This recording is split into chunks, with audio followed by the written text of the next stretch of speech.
So before EYH started, the kind of upshot was that there's over 86,000 homeless young people in the UK each year, but no kind of national charity had been set up to directly support them. Instead, the kind of youth homelessness sector was made up of hundreds of kind of very small grassroots and regional charities that do incredible work for the young people that they could reach. They really do provide kind of life-changing support. We therefore had the idea that if we could get a few of these bigger kind of charities to come together and start collaborating and form a network, then we could start having a genuine impact, and that's essentially what EYH is. Now, members, what they do is they provide kind of services for over 26,000 young people all across the country. They provide them with support with everything from providing them safe accommodation to helping them access education. A lot of these young people, they're helping to access education for the first time, and then also support them into employability pathways as well. They also provide a range of kind of mental and physical health support, and then when the young people are ready, they help them to move on from their care as well. Now at EYH, we help our members to achieve that by going out and winning kind of national partnerships and kind of national funding partnerships, such as the relationship we have with MiddletonMurray. We go out and win these partnerships that our members on their own would never be able to access. We also run kind of joined up marketing and awareness raising campaigns to increase the public's awareness of youth homelessness. Each day is quite different. A lot of it is looking for new business, so prospecting, working out what businesses might be a good fit for us, and then approaching them and hopefully taking it from there. We spend a lot of time managing the relationships that we do already have. Also, at the moment, and what will be up until the end of the year, we're spending a lot of time on our flagship event, which is Sleep Out, which is in November. So it's a lot of the stewardship for that and making sure everything's falling into place nicely for that event. I think what's really nice about particular partnerships is when there's something that company does day to day that kind of leads into forming that relationship and that partnership. And I think MiddletonMurray is a brilliant example of that.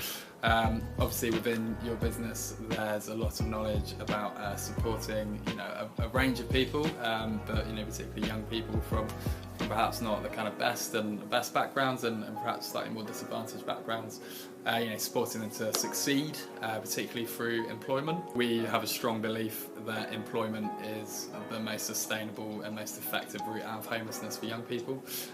So to be able to work with a company that has a lot of expertise in that area is obviously a really exciting opportunity for us. We are very much a startup, so to be able to work with experienced companies and kind of experienced brands and organisations, it's brilliant to kind of lend some of your credibility and some of your experience as well. We like to have a bit of fun with it. As Maddie's already alluded to, our Sleep Out event genuinely is a really good evening to get involved in, particularly the event we do in London for our member charity Centrepoint. It's held down on the Greenwich Peninsula, just opposite Canary Wharf. There's a lot of kind of food and drink and music and entertainment involved, and there's a genuine sort of challenge and team building element to it as well. So on the back end of this, I decided to launch a challenge. It was another swim challenge to swim the distance of Guadeloupe, which is no easy feat. Basically it's 252,000 metres and it works out to just over 151 miles. So we decided to do that together at MiddletonMurray as a team. We're doing this to raise money for Macmillan Cancer Support UK. The reason that we chose this charity is that cancer touches all of us, whether directly or a family member, it affects everyone. So we decided to do this for a wonderful charity like Macmillan. So the challenge is for each of us to swim around one of the Guadeloupe Islands.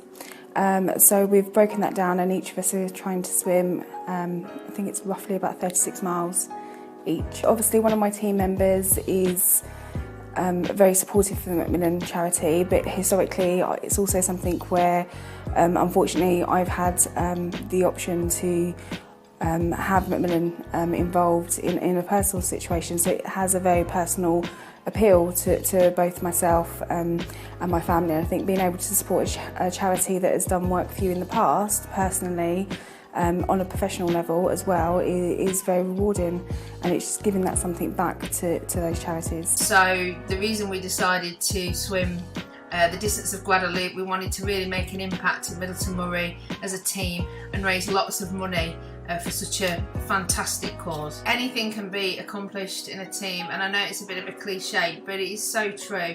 I wouldn't even be off the starting block if it wasn't for the amazing support and my team members at MiddletonMurray doing the challenge with me, spurring each other on. It's been absolutely fantastic.